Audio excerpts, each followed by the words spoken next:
Donald Trump's polling lead in multiple swing states has evaporated as Republicans have struggled to stem the momentum of the Harris-Walz campaign. And in the past, when he was on the younger side, Trump's response would have been simple. Just get out there and do more TV and do more rallies. But now the 78-year-old is hardly campaigning at all. He's just compulsively posting angrily to social media and doing rambling press conferences like the one he did yesterday, although crucially from the comfort of literally his own house. The Harris-Walz campaign is trolling Trump for it, saying in a press release that Donald Trump is too lazy to fight for anything but himself or leave his country club. Fine by us. Now, in fairness to the ex-president, he does have one campaign event scheduled for this week. It's right there on the events page of Trump Vance. It is in deep red Montana, and it is tonight. Sure enough, here's a live look of people waiting for Trump at that rally site in the pivotal electoral bastion of Bozeman, Montana. Why there? Well, if you're feeling generous to Trump, you could say there is a genuinely competitive Senate race there, which was sort of what he suggested when a reporter asked about his light schedule yesterday. Actually, I'm going out to certain places to help certain senators get elected. Not even for me. I'm trying to help when I go out to Wyoming or when I go out to Montana, or I'm going to different places to help people. And I don't have to go there because I'm leading those states, as you know, by 35, 40, 50 points. I'm leading by record numbers. I'm going because I want to help senators and congressmen get elected.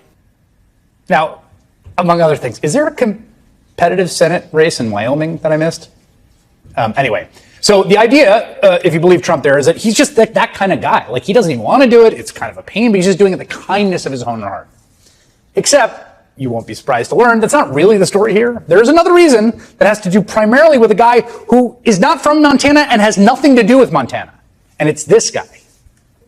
Absolutely, he's fit for duty. I think he will remain fit for duty for the remainder of this term and even for the remainder of another term if he's elected. Can you explain to me how a guy who eats McDonald's and fried chicken and all those Diet Cokes and who never exercises is in as good a shape as you say he's in?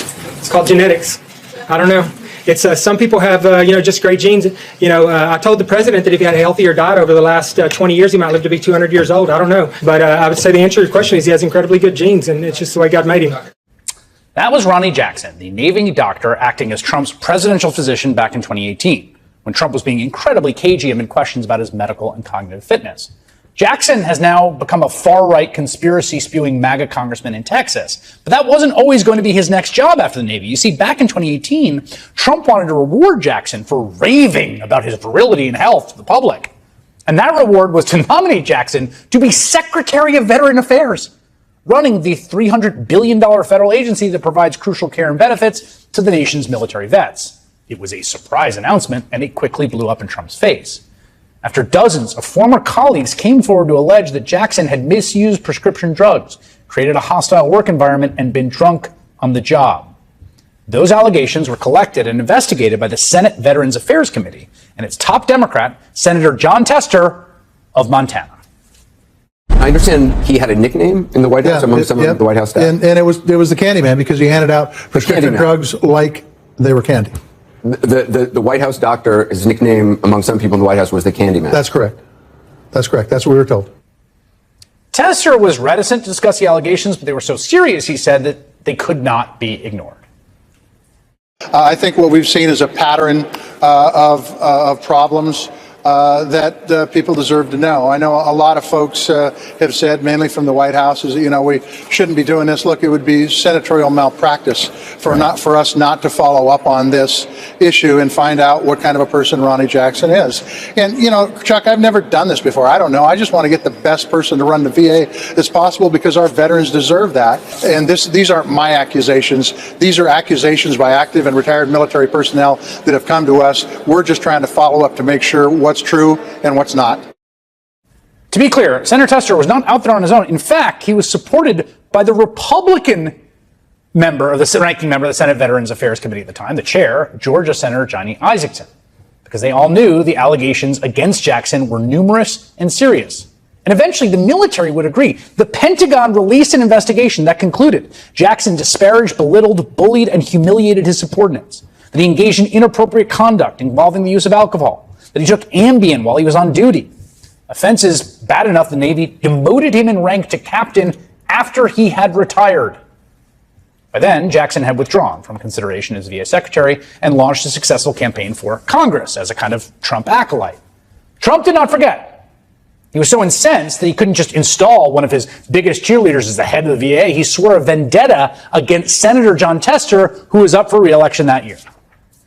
And I watched what Jon Tester of Montana, a state that I won by like over 20 points, really, they love me and I love them. And I want to tell you that Jon Tester, I think this is going to cause him a lot of problems. For him to be doing this to this man and this family, I think Jon Tester has to have a big price to pay in Montana, because I don't think people in Montana, the admiral is the kind of person that they respect and admire, and they don't like seeing what's happened to him.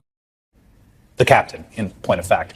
Despite Trump's efforts, Jon Tester won his re-election bid in 2018. 6 years later, Tester's running for re-election again. Again, it's uphill battle, right? It is Trump country, at least at the statewide level, the presidential. This week, Trump is going to Montana, and only Montana, to campaign against the Democratic senator that he blames for sinking Ronnie Jackson's chance to do Trump's bidding at the VA. You can't get the guy off the golf course to campaign for his own re-election. He's not out there stumping with his own vice presidential candidate who's doing his whole stalker tour. He is only doing press conferences from the comfort of his own house at Mar-a-Lago. The only thing that gets this 78-year-old man on a plane and on the campaign trail, his one event, is a revenge tour. If you have any question about what would power a second Trump term, think about this. What will rouse an increasingly slow 70-year-old man to action? The answer appears to be pure spite.